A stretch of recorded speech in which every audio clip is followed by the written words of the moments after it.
सपा विधायक रागिनी सोनकर जी ने अपने अंदाज में बहुत अच्छा स्पीच दिया। आइए सुनते हैं, वीडियो को पूरा देखिएगा। हमारे राष्ट्रीय अध्यक्ष श्री अखिलेश यादव जी, आप लोगों को सुझाव देते आए हैं, लेकिन आपने ना तो सुझाव को सुना और ना ही उस पर कोई कार्य किया।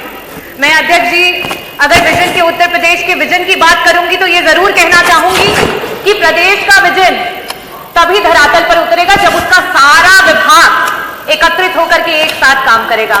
हमारे बेसिक शिक्षा मंत्री जी यहीं पे हैं। आज बेसिक शिक्षा का विभाग जो है वो बेसलेस विभाग हो चुका है, क्योंकि इसी सदन में कई बार बोला गया कि मंत्री जी विद्यालय जर्जर हो चुके हैं, विद्यालयों को बनवा दो।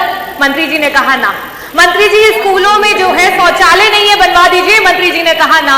हमने कहा कि मंत्री जी बच्चों को वहां पे शुद्ध पेयजल नहीं मिल रहा, जल दिलवा दीजिए। मंत्री जी कहते हैं ना।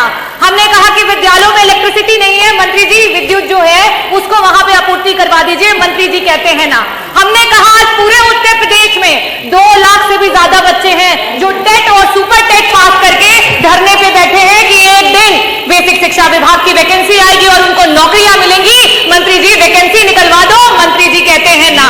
हमने मंत्री जी को कहा कि मंत्री जी शिक्षा मित्र मर मर के काम कर रहे हैं, अरे मंत्री जी उनका मानदेय बढ़ा दो, उनका समन्वय कर दो। मंत्री जी कहते हैं ना।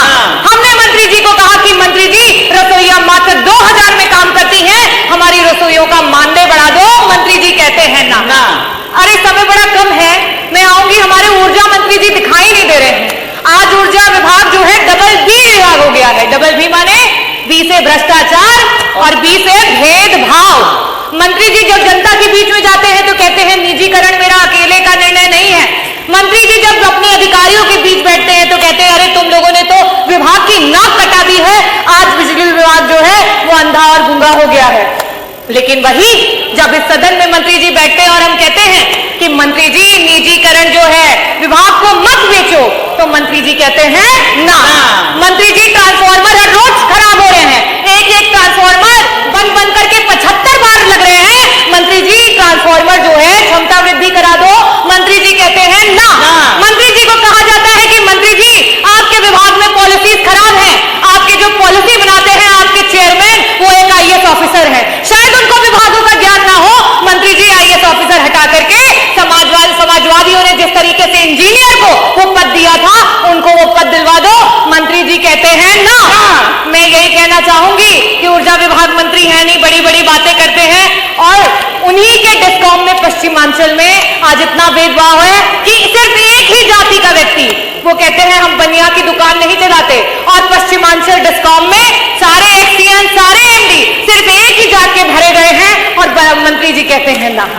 हमारे स्वास्थ्य मंत्री दिखाई नहीं दे रहे हैं, क्योंकि बड़ी निराशा हुई कि हम विजन पे चर्चा कर रहे थे और मंत्री जी ने जब अपनी बात करनी शुरू की तो अपने 9 साल के कार्य नहीं गिनाए। मंत्री जी का तो विभाग रेट्रोग्रेड विभाग हो चुका है, क्योंकि उन्होंने अपने 9 साल के कार्य नहीं गिनाए, उन्होंने तो पुराने कार्यकालों को गिनवा करके अपनी बात शुरू की। अपने विभाग के उन्होंने अस्पताल नहीं बताया, सबसे पहले गेहूं के उत्पादन से बात की, तो ये अपने में दर्शाता है कि हमारे जो मंत्री जी है वो क्या कर रहे हैं। मंत्री जी को कहो कि इंफ्रास्ट्रक्चर ठीक करा दो, डॉक्टर दिलवा दो, ICU के बेड बढ़वा दो, दवाइयां दिलवा दो, तो मंत्री जी कहते हैं ना। हम उस सरकार से विजन की बात सुन रहे हैं जिस सरकार में आज सरकार के मंत्री जो है वो रोड पे बैठकर धरना देने को मजबूर हो गए। हम उस सरकार से आज विजन की बात सुन रहे हैं जिनके मंत्री, आज हम उप केंद्र की बात कर रहे हैं कि जौनपुर में सदरनगंज में जो है हमें उप केंद्र की आवश्यकता है, मछली शहर में बनवा में उप केंद्र की आवश्यकता है। आपके खुद के विधायक धरना दे रहे हैं, लेकिन मंत्री जी कहते हैं ना। मैं शुभकामनाएं देना चाहूंगी हमारे माननीय आबकारी मंत्री जी हैं कि आज मधुशालाएं हर जगह दिखाई दे रही हैं और हमारी पाठशालाएं बंद होती चली जा रही हैं। वाह सरकार वाह। मैं धन्यवाद करना चाहूंगी अध्यक्ष जी आपको। हमारे संसदीय मंत्री जी इस समय नहीं है, आज बहुत ऊंची बात कर गए मंत्री जी, बहुत बड़ी बात कर गए। उन्होंने कहा कि जापान में 50% से भी ज्यादा बुद्धिज्म को फॉलो किया जाता है, बौद्धिस्ट है, लेकिन उनके बच्चों को क्या सिखाया जाता है? उनके बच्चों को यह बताया जाता है कि अगर भगवान बुद्ध भी आ जाए और आपके देश के खिलाफ बोले तो आप बुद्ध के खिलाफ चले जाइएगा। ये आपका देश प्रेम है। हमारा देश 80% हिंदुओं का है, 2011 के सेंसस से बता रही हूं, लेकिन उसके बाद भी अपना देश का हिंदू जो है वो खतरे में है। आप किसी मंचों से ये बात कह दें या हमें कहने को बोल दें कि हम अपने बच्चों को ये सिखा सके कि अगर श्री राम भी आ जाए और आपके देश के खिलाफ बोले तो आप उनको भी नकार देना, क्योंकि आपके लिए सबसे पहले आपका देश है और उसके बाद धर्म है। जो धर्म पे सियासत करते हो वो इन बातों को क्या बोलेंगे? और इसीलिए जापान आज विकसित देश है और आज हम कहां पे हैं? आज अभी हम डेवलपिंग कंट्री हैं।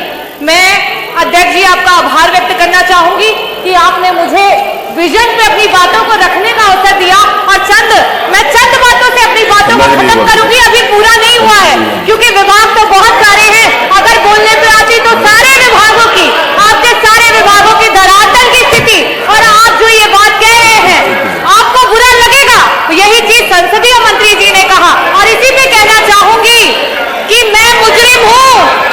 क्या ये मुजरिम, क्या मैं मुजरिम कहलाऊंगा? अरे सुन तो लीजिए, अरे सुन तो लीजिए, अरे हिम्मत तो रखिए, अरे सुन तो लीजिए। मैं यही कहना चाहूंगी कि क्या मैं मुजरिम कहलाऊंगा? क्या मैं मुजरिम कहलाऊंगा? क्या होगा इल्जाम मेरा? हरे रंग से हिंदू लिख दो, भगवे से इस्लाम बता।